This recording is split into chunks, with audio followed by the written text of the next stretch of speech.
On n'a rien à cacher. Un podcast du collectif Rescapé. Bonjour Jean-Michel. Bonjour. Pour ce nouveau numéro, nous avons décidé de parler d'un sujet, il faut l'avouer, plus très à la mode de nos jours, mais qui te tient particulièrement à cœur.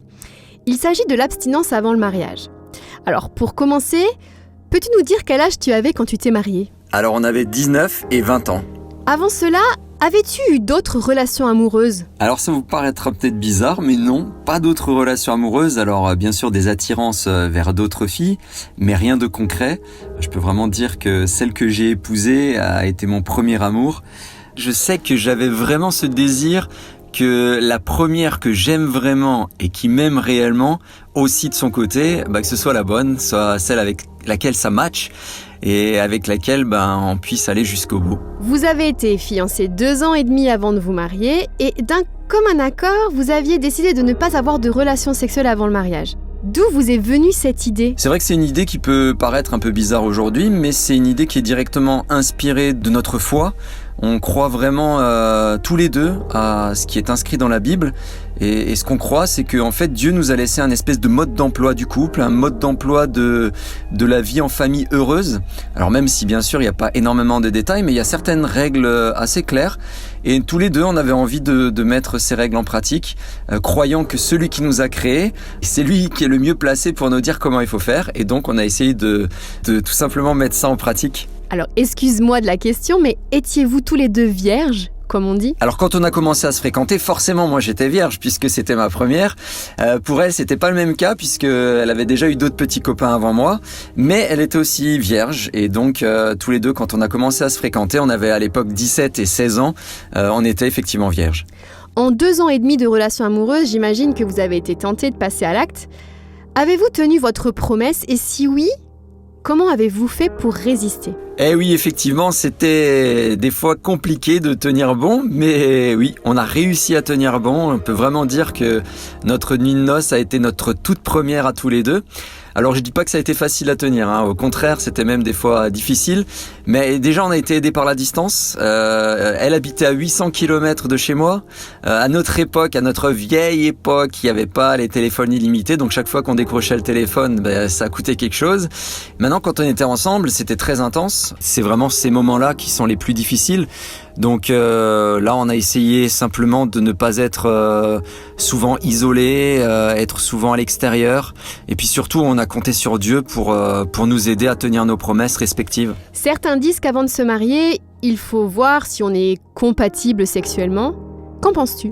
C'est une bonne question. En tout cas, moi, comme j'ai dit tout à l'heure, je pense que Dieu nous a donné le mode d'emploi du couple, le mode d'emploi du mariage.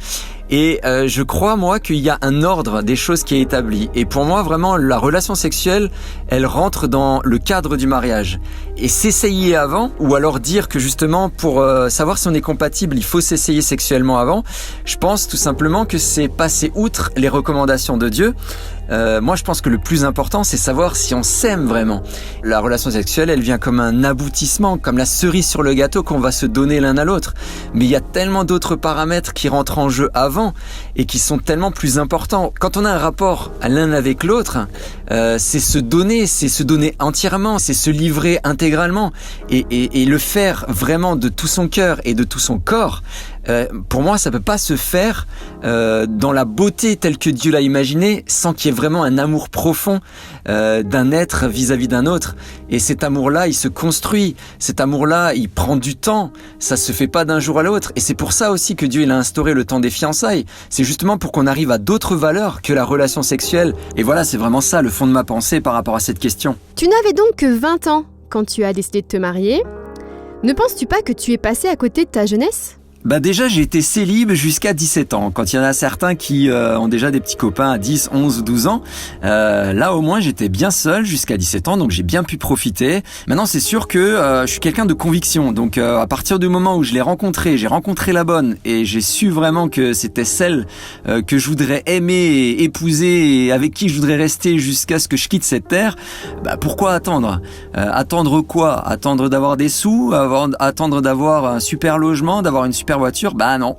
Là pour le coup, j'avais pas de boulot, j'avais pas fini mes études, mais voilà, il y avait l'amour. Et comme je l'ai dit tout à l'heure, pour moi, c'était vraiment ça le point fondamental, c'était l'amour. Mais l'amour était là. Et ben voilà, on s'est mariés. Alors c'est sûr qu'une fois qu'on est mariés, on réfléchit à 2. Et très rapidement, on a réfléchi à 3, puisque 1 an après notre mariage, notre premier enfant est arrivé. Donc forcément, tout va plus vite pour nous. Mais il y a des choses qu'on rattrape aussi ou qu'on vit différemment quand nos enfants grandissent. Et on les apprécie d'autant plus. Donc non, vraiment non, j'ai pas du tout l'impression d'être passé à côté de ma jeunesse. Alors les témoignages de première nuit d'amour chaotiques sont nombreux. Est-ce que vous n'aviez pas peur, vous aussi, que ça le soit ? Ah bah si, forcément, hein, la première nuit d'amour, hein, ça fait flipper, hein, c'est normal. Hein. C'est la première fois que tu te mets tout nu devant quelqu'un, c'est la première fois que tu te laisses toucher vraiment par quelqu'un. Enfin bon, je vais pas rentrer dans les détails. Mais ce qui nous a pas mal aidé, c'est qu'on en a parlé pas mal avant. Et l'un et l'autre, on a pu exprimer nos craintes.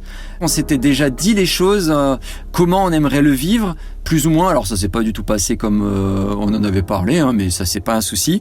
Je sais bien que c'est le podcast, on n'a rien à cacher, je vous donnerai pas les détails, mais en tout cas on en a un super souvenir. C'est la première fois, il faut tenir compte de toutes les craintes et des peurs de l'un et de l'autre. Mais en tout cas nous on l'a très bien vécu. Pour finir, aurais-tu des conseils que tu aimerais donner à celles et ceux qui veulent s'engager dans le mariage ? Alors je sais pas si j'ai beaucoup de conseils à donner. D'abord ce que je veux dire c'est que peut-être toi qui m'écoutes, tu n'es plus vierge. Et cette question de la virginité avant le mariage, tu te dis c'est foutu, c'est fini pour moi, j'ai déjà tout gâché. Moi j'aimerais te dire non, t'as pas tout gâché, au contraire. C'est jamais trop tard de bien faire. Avoir cet engagement-là, déjà ça se fait à 2. Ensuite, il y a vraiment cette notion de foi.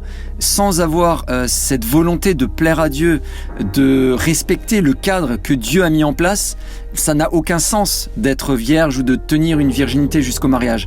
Donc c'est en premier lieu, c'est ça. Ce serait de venir ou de revenir à Dieu pour lui demander de vous aider à tenir dans cette décision de rester pur, de ne plus avoir ou ne pas avoir de rapport sexuel avant le mariage. Ensuite, pour ceux qui commencent une relation et qui ont vraiment ce désir de ne pas avoir de relation sexuelle avant le mariage, déjà je vous félicite, je vous encourage parce que il y en a très très peu qui tiennent ce langage.